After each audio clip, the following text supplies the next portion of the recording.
ऐसे में एक सवाल ये उठता है, कहीं ऐसा तो नहीं है कि ठीक है बिहार को क्यों आप बेहतर नहीं करना चाहोगे, आप यहीं की पैदाइश हो, इसी मिट्टी के बने हुए हो, यहीं के सरकारी स्कूल में पढ़े भी हो, आपको वो पावर नहीं मिल रहा था जो आप चाहते थे, आप नंबर 1 नंबर 2 वाली स्थिति जो आप चाहते थे, आप देखिए, और इसीलिए आपने एक नया पार्टी लॉन्च जिन लोगों ने 2015 में मुझे देखा है यहाँ बिहार में, जो बिहार की राजनीति को फॉलो करते हैं, उनको आप जाकर पूछ लीजिए कि मेरे से ज़्यादा पावरफुल कोई नहीं था यहाँ। तो फिर आपको निष्कासित कर दिया। नहीं, वो तो 18-19 की बात आप बता रहे हैं। मैं अब दो चीज़ को लोग मिक्स कर देते हैं। जब मैं यहाँ 15 में आया था महागठबंधन का कैंपेन करने, तब मैं किसी दल में नहीं था कि कोई मुझे निष्कासित कर देगा। पूरे बिहार सरकार का जो कार्यक्रम 7 निश्चय है वो हम लोगों ने बनाया है। That was like 60% of developmental budget of Bihar was tied up to this 7 point programs. लेकिन उसका इम्प्लीमेंटेशन नहीं हुआ। प्रोग्राम तो ठीक बना, इम्प्लीमेंटेशन नहीं हुआ। और फिर हमने भी उसको सीखा, समझा, अनुभव किया कि सिर्फ मुख्यमंत्री बदलने से, सिर्फ विधायक बदलने से बिहार में व्यवस्था नहीं बदल सकती है। लेकिन बिहार, आप माने कि ना माने, जातिवाद यहाँ हमेशा सत्ता में काबिज रहा है। और सिर्फ यहीं की बात नहीं है, मैं कह रही हूँ पैन इंडिया आप कहीं भी चले जाइए, किसी भी राज्य में चले जाइए, वहाँ जातियों की बातचीत हो ही जाती है। मंडल, कमंडल, कोयरी, कुर्मी, अति पिछड़ा, MY, इन सब के बीच पांडे जी के बेटे क्या कर लेंगे?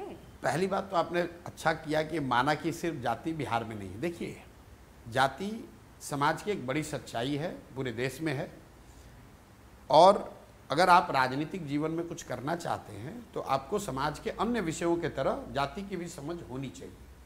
बिना जाति के समझ के आप राजनीति नहीं कर सकते हैं। लेकिन जातियों को समझना, समझ के उसका राजनीतिक समायोजन करना एक बात है, और जाति की राजनीति करना वो दूसरी बात है। दूसरा जो इम्पोर्टेंट सवाल पूछा जाना चाहिए वो ये है कि क्या बिहार में जातियों की भूमिका उत्तर प्रदेश या कर्नाटक या गुजरात या आंध्रा से ज़्यादा है या कम है? मेरा ऐसा मानना है कि ऐसा नहीं है।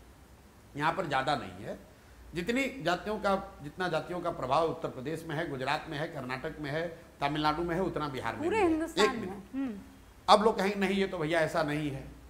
तो आप ये बताइए, बिहार में भाजपा को वोट पड़ा है? भाजपा को नहीं वोट पड़ा है, लोग बताएंगे कि मोदी जी के नाम पर वोट पड़ा है। तो मोदी जी के जाति के आपने बहुत सब अभी गिनाए, कोयरी, कुर्मी, अति पिछड़ा, जितना आपको याद आया। तो ये मुझे बताइए कि मोदी जी के जाति के कितने लोग बिहार में रहते हैं? और अगर मोदी जी के जाति के लोग बिहार में रहते नहीं हैं और आप कह रहे हैं कि बिहार का हर आदमी जाति पर ही वोट दे रहा है, तो मोदी जी को वोट दिया किसने? ये बता दीजिए आप मुझे। आपने मुझे कहा पांडे जी के लड़के, तो नीतीश कुमार तो जिस समाज से आते हैं उसको यहाँ पर कुर्मी कहा जाता है।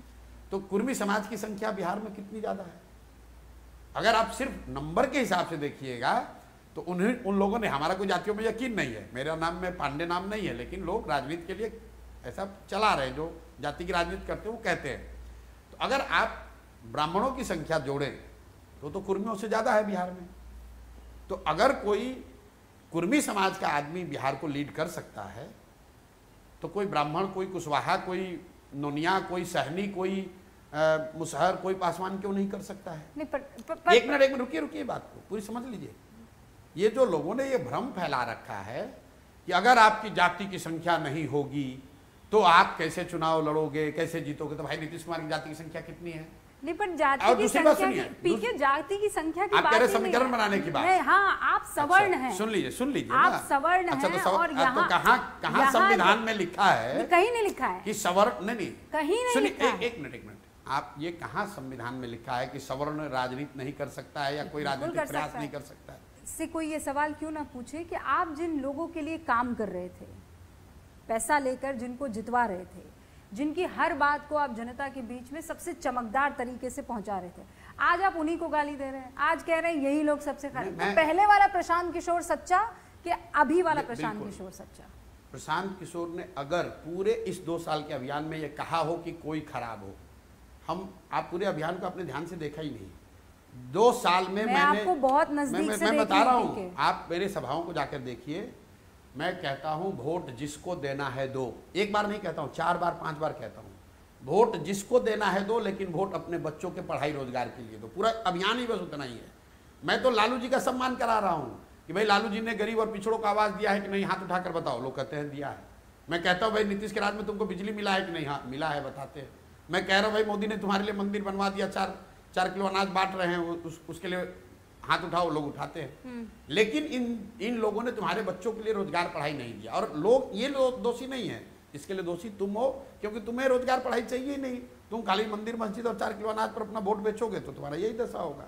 अच्छा, वोट बेचने खरीदने से पैसे का भी ध्यान आ गया। जी। ये कब आप पैसा कहाँ से ला रहे हैं?